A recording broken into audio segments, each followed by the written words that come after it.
خلاص استسلمت لكل حاجة بتحصل لي.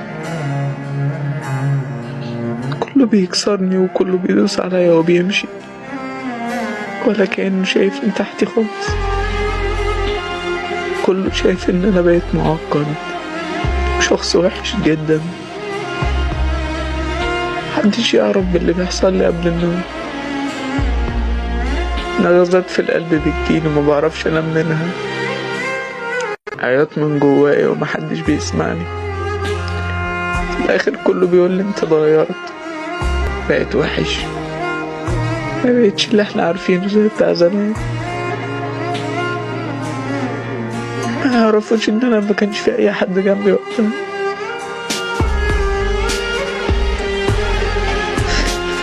امتى هموت واخلص بجد؟ امتى؟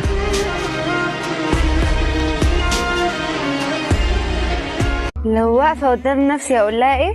خدها في حضني وأقول لها ما تزعليش، أنا عارفة إن أنت مالكيش ذنب بأي حاجة وحشة عديتي بيها.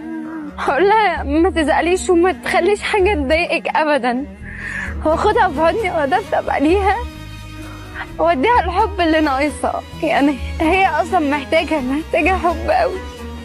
هديها حضن الأب والأم اللي هي مفتقداهم، هديها الحنان اللي هي ما شافتوش من حد. بس انا ده الشخص الوحيد اللي ما اقدرش اشوف صورته وامسك نفسي. انا ما شبعتش منك لسه ناقصني امان. مش كفايه بقى الحزن، وكفايه زعل، وكفايه عيشه في الماضي، وكفايه ان تمسك بناس ما يستاهلوش اصلا ان هم يبقوا موجودين في حياتنا. مش كفايه بقى شبابنا وايامنا واللي عمالين نضيع فيهم دول. مش كفايه حزن وزعل. والله العظيم كفايه. والله الحياه احلى كتير قوي من اننا نفضل عايشين في حزن وفي زعل. خلاص اللي مشي ده مع السلامة.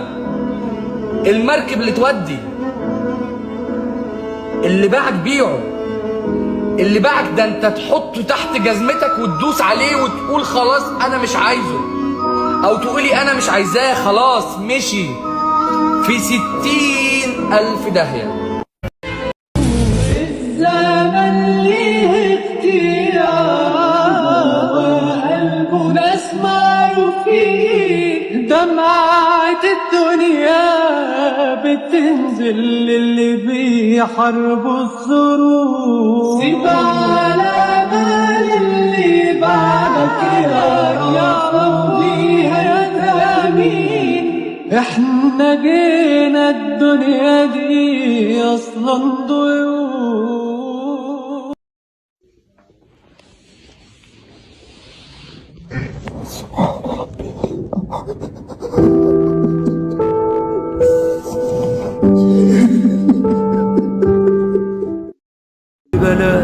بس انا مش وحش قوي كده. وناخد حاجة ما نعوزهاش، بنتألم عشان ننسى، عشان بكرة ما بيسعناش، وبنعافر مع الماضي ونتعلق بحلم.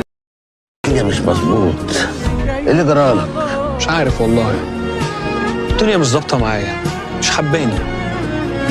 الأصل والأمانة يا ابني هما اللي بيفضلوا للآخر، مفيش حاجة بتدوم.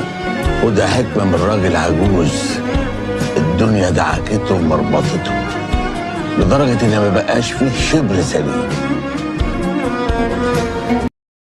دي لا يمكن تكون صفاء بنتي. أنا صفاء. ما درستنيش ليه يا بنت؟ وبعدين ايه الحضن الماسخ ده؟ كيف تعرف حبي وانت عمرك ما حضنتني يا ابني؟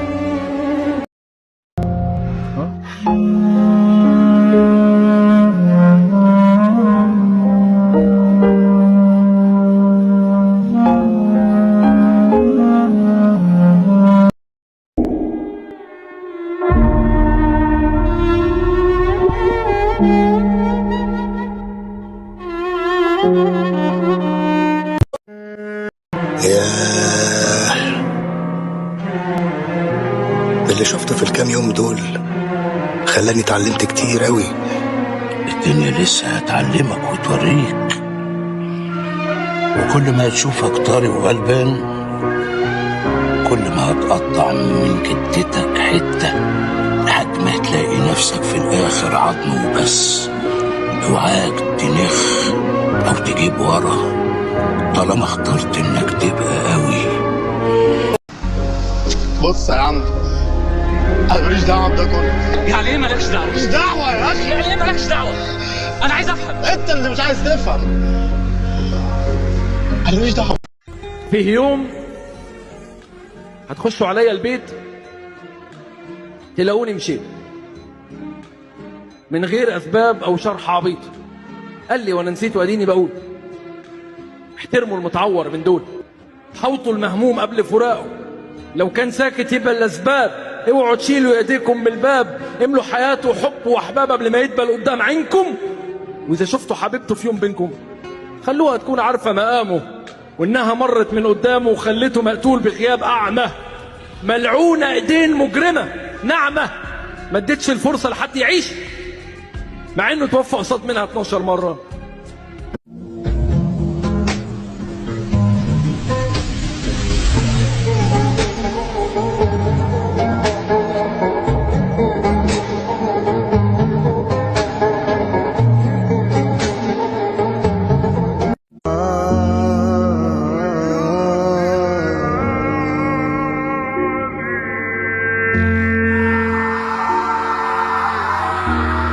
ليه بتعملوا كده معايا؟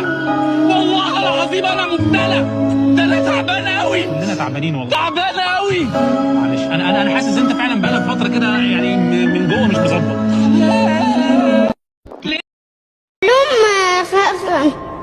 يعني خلي مش عارفه اقول لهم ايه بصراحه. زعلان منهم ولا ايه؟ قوي. طب ما تعيطش.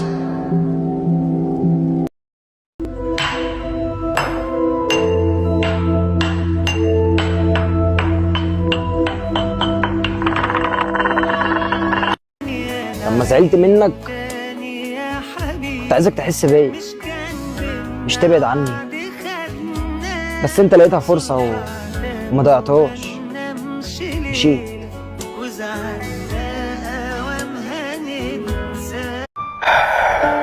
أصعب حاجة في الدنيا لما تكون مخنوق ومتضايق ما تلاقيش حد تتكلم معاه ولا تقوله انت متضايق من ايه او مخنوق من ايه. دايما بتفضفض مع نفسك، دايما تعيط عشان تستريح، دايما ما بتحبش تكون تقيل على حد، ما بتحبش تحكي لحد ولا تتكلم مع حد.